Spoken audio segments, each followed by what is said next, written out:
Viewers, இன்றைக்கி எங்கள் வீட்டில் ஈவினிங் ஸ்நாக்ஸ் வந்து வெங்காய சமோசாங்க. ரொம்ப ஈஸியாக பண்ணுறது எப்படின்னு சொல்கிறேன் பாருங்கள். ஃபஸ்ட்டு வந்து கொஞ்சம் எண்ணெய் வச்சுருக்கேன். ஜீரகம் மட்டும்தான் போடணும், வேறு எதுவும் வேண்டாங்க. ஜீரகம் பொரிஞ்சிருச்சுங்க. 2 பெரிய வெங்காயம் நீட்டு வாக்கில் வெட்டி வச்சுருக்கிறேன். இதில் நான் வெங்காயம் ஒரு உருளைக்கிழங்கும் சேர்த்துருக்கேன். வெறும் வெங்காயம் மட்டும் கிடையாதுங்க.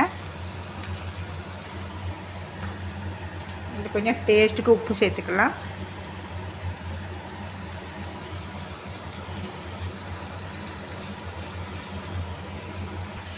இதில் வந்து உருளைக்கிழங்கு சேர்த்துக்கலாம்.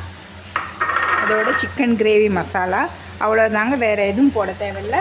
இது ஜஸ்ட்டு ஒரு நிமிஷம் இப்படி நல்லா பரட்டி விட்டு நம்ம ஆஃப் பண்ணிடணும். ரொம்ப வேகணும்னு கிடையாது, அப்போ தான் நல்லாயிருக்கும். நம்ம கடித்து சாப்பிடும்போது ஒரு ஆஃப் வெந்த மாதிரி நல்லாயிருக்கும். பாருங்கள், இது ரெடி ஆகிடுச்சு. இது நம்ம ஆஃப் பண்ணிடலாம். நல்லா ஆறட்டும், அப்படியே வச்சிடலாம் கொஞ்ச நேரம். இப்போ மாவு பிணைஞ்சிக்கலாங்க. இதில் 150 கிராம் மாவு எடுத்திருக்கேன், மைதா. இது ஒரு 3 டீஸ்பூன் கார்ன்ஃப்ளவர் மாவு. இது நல்லா கிறிஸ்பாக இருக்கிறதுக்கு சேர்த்துக்கலாம். கொஞ்சமாக உப்பு. இப்போ நல்லா ஒரு வாட்டி மிக்ஸ் பண்ணி விட்டு நல்லா எண்ணெய் சூடாக ஊற்றி நல்லா பிணைஞ்சிட்டு ஒரு 10 நிமிஷம் நம்ம அப்படியே விட்டுருவோம். இப்போ இதில் நல்லா சூடாக எண்ணெய் வச்சுருக்கேன், கொஞ்சம் இதில் ஊற்றிக்கலாம். கையில் மிக்ஸ் பண்ண வேண்டாம், சூடாக இருக்கும்.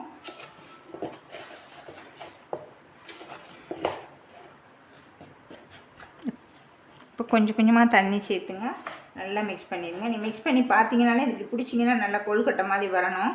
அப்போ தான் நம்ம செஞ்சு வச்சா கூட நல்லா கிறிஸ்பாக இருக்கும்.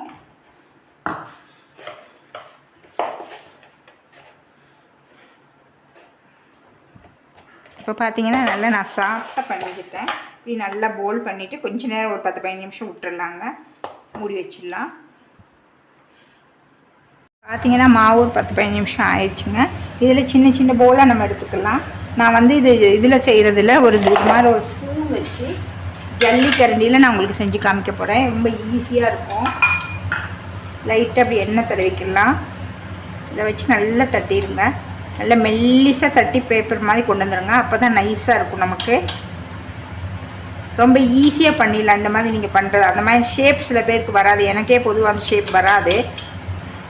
அதனால் இந்த மாதிரி பண்ணிங்கன்னா உங்களுக்கு கண்டிப்பாக உங்களுக்கு ஷேப் கிடைக்கும். இப்போ இதில் வந்து நமக்கு தேவையான அளவு மசாலா உள்ள வச்சுக்கலாம்.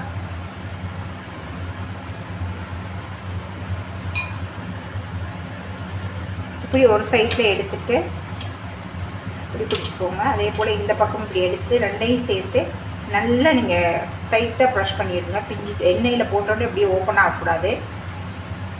அதுக்கப்புறம் இந்த பீஸ் எடுங்க.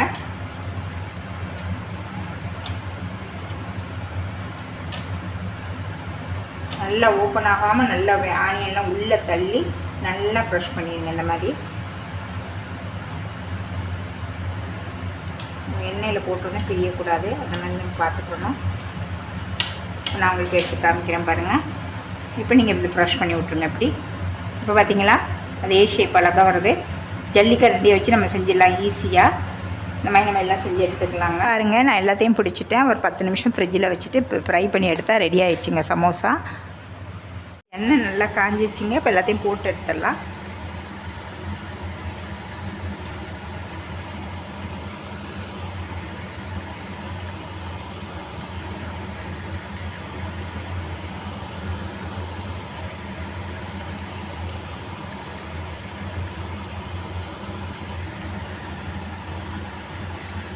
இப்போ பாருங்கள், நல்ல ப்ரௌன் ஆயிடுச்சு. நம்ம இதை எடுத்துக்கலாம்.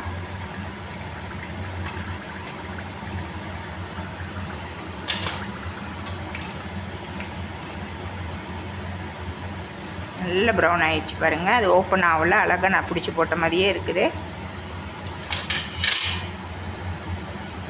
எல்லாத்தையும் இந்த மாதிரி போட்டு எடுத்துக்கலாங்க. பாருங்கள், சமோசா ரெடி ஆயிடுச்சு. நீங்களும் இந்த மாதிரி செஞ்சு பாருங்கள். டேஸ்ட் எப்படி இருக்குன்னு உங்களுக்கே புரியும். ஈஸியாக செஞ்சிடலாம். வீடியோட எண்டுக்கு வந்தாச்சுங்க. தேங்க்ஸ் ஃபார் வாட்சிங். லைக் பண்ணுங்கள், ஷேர் பண்ணுங்கள், கீழே உள்ள பெல் பட்டனை ப்ரெஸ் பண்ணுங்கள். நெக்ஸ்ட் ஒரு வீடியோவில் உங்களை மீட் பண்ணுறேன்.